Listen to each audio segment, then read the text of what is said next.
Hey guys, it's Brandon and welcome to another guitar lesson. I've actually had a few of you ask me about the pentatonic scale, ask me to do a lesson around it. So let's just say you already know the pentatonic scale, but you're just trying to figure out how to actually play a song with it. First one I did was Amazing Grace. I just picked the first note I just play around with the scale.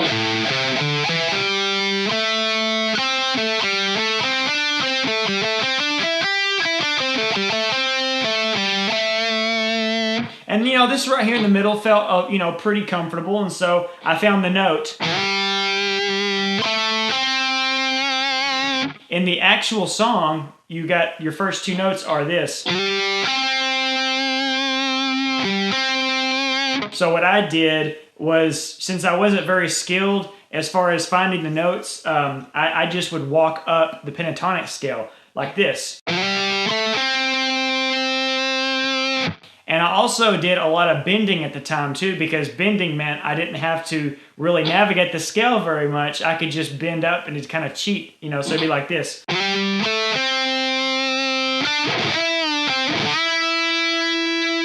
See how I'm still playing it, but I'm not actually having to move my fingers as much. So that's what I would do. I would just bend a whole lot, and that is why bending became part of what I do all the time. You may notice if you see me play guitar, play solos, I bend a whole lot, and that's just because that's exactly how I started out, and I've just never deviated from it. Now I can actually do it tastefully, but back then I used it to cheat.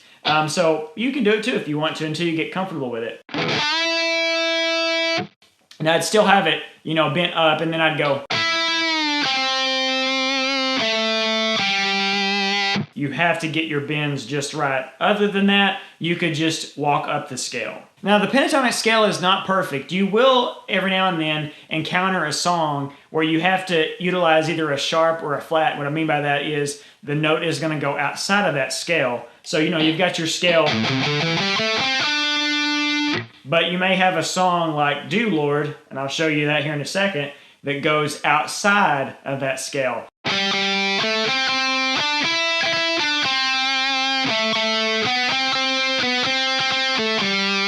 Now, if you're really good at using your ear, you may find that you can actually pick out these songs on the fly, but I've usually found myself having to pick stuff out. And if you're having trouble actually picking notes out with your ear, just hum the song to yourself. And find those notes one at a time. If you have to, write it down. If you know how to do tablature, tab it out. That's what I did. If you don't know how to do tabs, I definitely would look up guitar tablature, because that's actually going to be a very helpful tool, especially when you're starting out, or if you are learning a song, you can tab it out as you go. Or you can get a free program like Tux Guitar and then just plug in the notes that you're playing. Now, once you've taught yourself the song and you know all the notes, then you can start embellishing it. And what I mean by that is you can, slide up to notes like you saw me doing. At the beginning of a phrase, vibrato. They may seem extra stuff that just one more thing that you have to remember, but if you incorporate it into your playing, it can help your guitar playing just sound more natural. It doesn't sound so robotic. All right, guys, I hope all of you have a great weekend, and I hope that you'll leave any questions that you have in the comments below. I'll definitely respond to anybody I can and help you any way I can. And if you would love to support my dream of being a musician here on YouTube, then go to patreon.com/Brandon Birch, or you can click that orange P below. You guys have a great one. I'll see you later.